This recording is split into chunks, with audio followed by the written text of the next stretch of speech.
ఓం శాంతి. ఈరోజు Murali date 20 November 2024. బాబా చెప్తున్నారు, మధురమైన పిల్లల్లారా, మన్మనా భవ అనే వశీకరణ మంత్రం ద్వారానే మీరు మాయపై విజయం పొందగలరు. ఈ మంత్రంనే అందరికీ స్మృతి ఇప్పించండి. ప్రశ్న: ఈ అనంతమైన డ్రామాలో అందరికంటే శక్తిశాలి నౌకర్లు ఎవరెవరు, ఎలా? జవాబు: ఈ పాత ప్రపంచాన్ని శుభ్రం చేసే అందరికంటే శక్తిశాలి నౌకర్లు ప్రకృతి ప్రకోపాలు. భూమి కంపిస్తుంది, తుఫాన్లు, వరదలు వస్తాయి, శుభ్రమైపోతుంది. దీని కొరకు భగవంతుడు ఎవ్వరికీ ఆదేశం ఇవ్వరు. తండ్రి పిల్లలను ఎలా వినాశనం చేస్తారు? ఇది డ్రామాలోని పాత్ర, రావణుని రాజ్యం కదా. వీటిని భగవంతుని ప్రకోపాలు అని అన్నారు. ఓం శాంతి. తండ్రే పిల్లలకు అర్థం చేయిస్తున్నారు. పిల్లల్లారా, మన్మనా భవ, శివబాబా మన్మనా భవ అని పిల్లలు తండ్రికి చెప్పలేరు. వాస్తవంలో పిల్లలైన మీరు పరస్పరంలో కూర్చుని చర్చించుకుంటారు, సలహాలు ఇచ్చుకుంటారు. కానీ ముఖ్యమైన మహామంత్రాన్ని తండ్రియే ఇస్తారు. గురువులు మంత్రంను ఇస్తారు. ఈ ఆచారం ఎక్కడి నుండి వచ్చింది? ఈ తండ్రి ఎవరైతే నూతన సృష్టిని రచించేవారో వారే మన్మనా భవ మంత్రంను మొట్టమొదట ఇస్తారు. దీని పేరే వశీకరణ మంత్రం, అనగా మాయపై విజయం పొందే మంత్రం. ఇది మనసులో జపించుకునే అవసరం లేదు. దీనిని అర్థం చేయించవలసి ఉంటుంది. తండ్రి అర్థసహితంగా తెలియజేస్తున్నారు. భలే, ఈ మంత్రం గీతలో ఉన్న ఎవ్వరికీ అర్థం తెలియదు. ఇది గీతా అధ్యాయం, కానీ కేవలం పేరును మార్చేశారు. భక్తి మార్గంలో ఎంతో పెద్ద పెద్ద పుస్తకాలు మొదలైనవి తయారవుతాయి. వాస్తవానికి దీనిని పిల్లలకు తండ్రి కూర్చుని నోటితో అర్థం చేయిస్తారు. తండ్రి ఆత్మలో జ్ఞానం ఉంది. పిల్లల్లో కూడా ఆత్మయే జ్ఞానాన్ని ధారణ చేస్తుంది. సహజంగా అర్థం చేయించేందుకు ఈ చిత్రాలు మొదలైనవి తయారు చేశారు. పిల్లలైన మీ బుద్ధిలో ఈ జ్ఞానమంతా ఉంది. ఆది సనాతన దేవీ దేవతా ధర్మం ఉన్నప్పుడు ఇతర ఏ ఖండాలు ఉండేవి కావని మీకు తెలుసు. తర్వాత ఈ ఖండాలన్నీ ఏర్పడ్డాయి. కావున వాటి చిత్రాలు కూడా ఒకవైపు ఉంచాలి. మీరు చూపించే భారతదేశంలో వీరి రాజ్యం ఉన్నప్పుడు ఇతర ధర్మాలు ఏవీ లేవు. ఇప్పుడైతే అనేక ధర్మాలున్నాయి.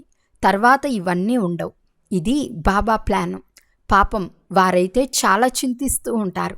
ఇది పూర్తిగా సరైందని పిల్లలైన మీరు అర్థం చేసుకున్నారు.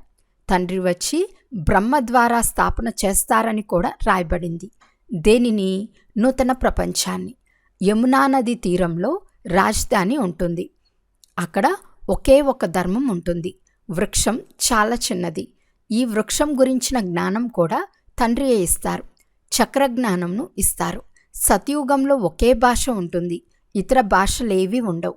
ఒకే భారతదేశం, ఒకే రాజ్యం, ఒకే భాష ఉండేదని మీరు రుజువు చేయగలరు. స్వర్గంలో సుఖశాంతులుండేవి. దుఃఖానికి నామరూపాలే ఉండేవి కాదు. ఆరోగ్యం, ఐశ్వర్యం, ఆనందం అన్నీ ఉండేవి.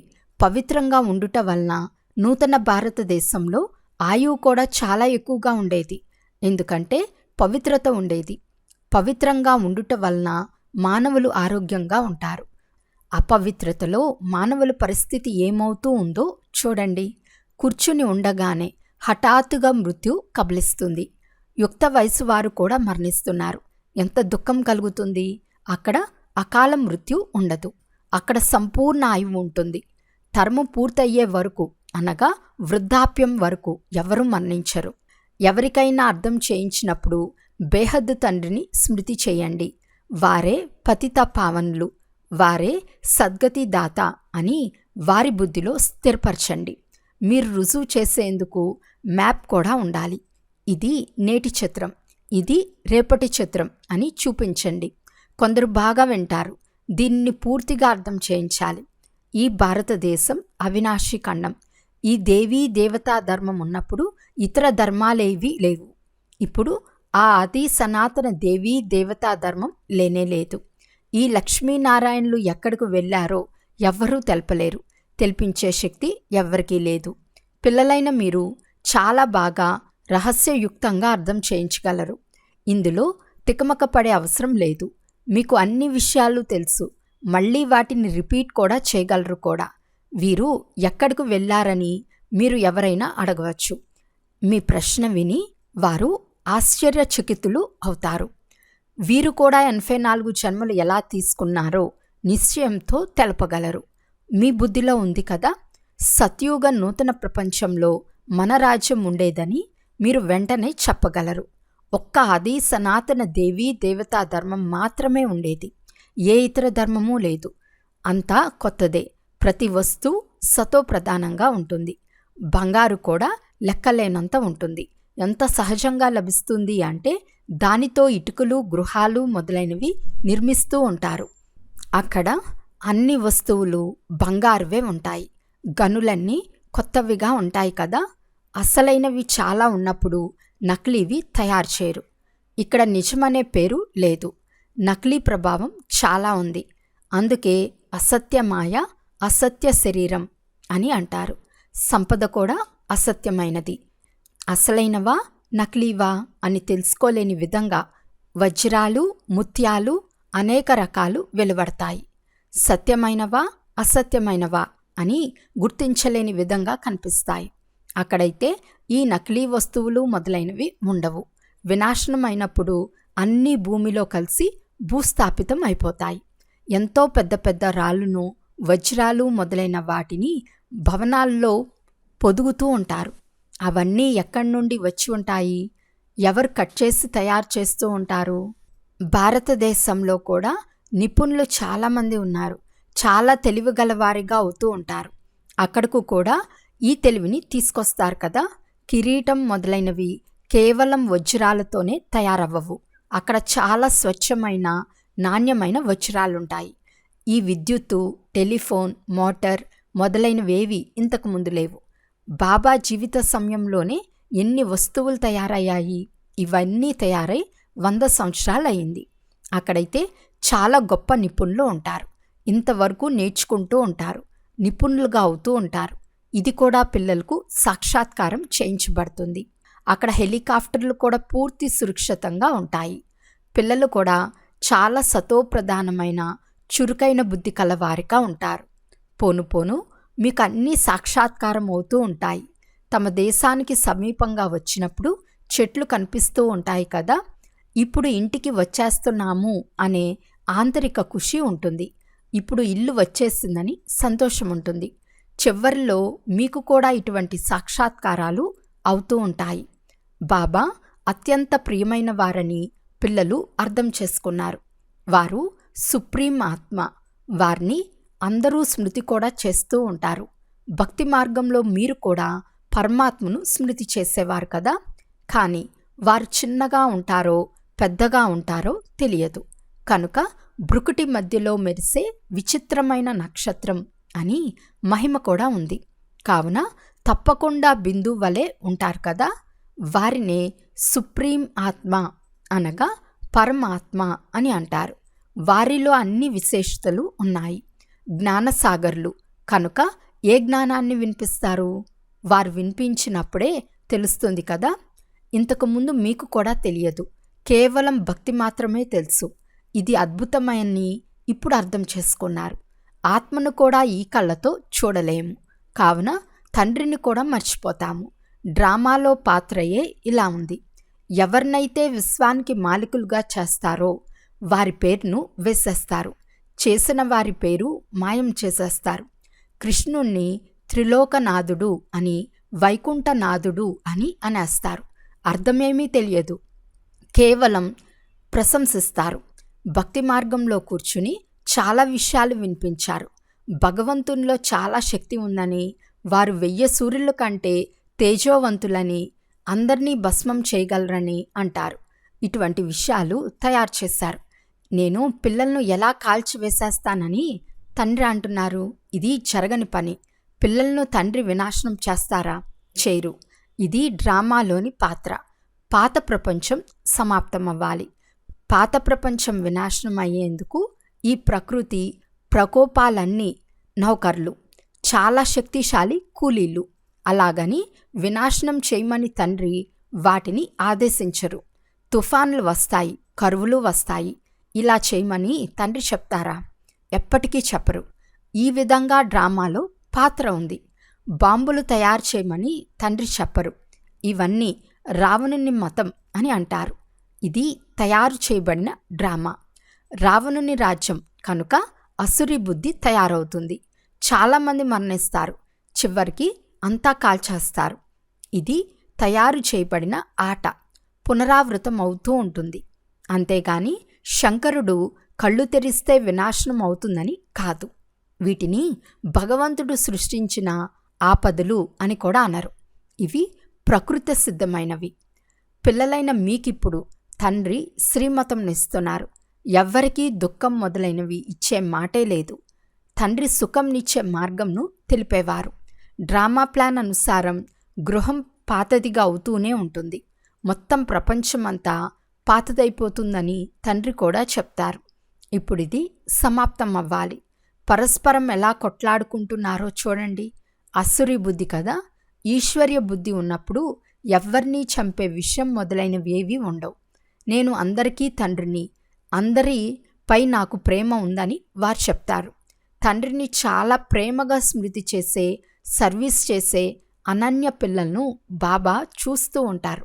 ఇక్కడ కూర్చున్న సర్వీస్ చేసే పిల్లల వైపు తండ్రి దృష్టి వెళ్తుంది. అప్పుడప్పుడు డెహ్రాడూన్ వైపు, అప్పుడప్పుడు మీరట్ వైపు, అప్పుడప్పుడు ఢిల్లీ వైపు వెళ్తుంది. నన్ను స్మృతి చేసే పిల్లలను నేను కూడా స్మృతి చేస్తాను.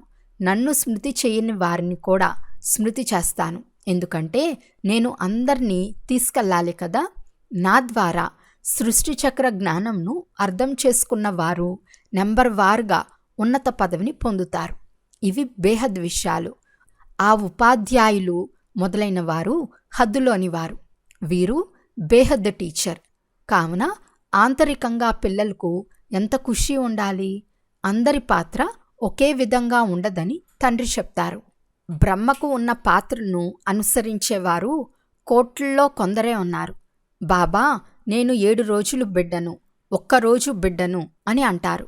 కనుక మీరు పిల్లకూనలు. కావున తండ్రి ప్రతి విషయాన్ని అర్థం చేయిస్తూ ఉంటారు. నదులను కూడా దాటుకుని వచ్చారు. బాబా రావటంతోనే జ్ఞానం ప్రారంభమైంది. వారికి ఎంత మహిమ ఉంది. ఆ గీతా అధ్యాయాన్ని జన్మ జన్మల నుండి మీరు ఎన్నిసార్లు చదివి ఉంటారు.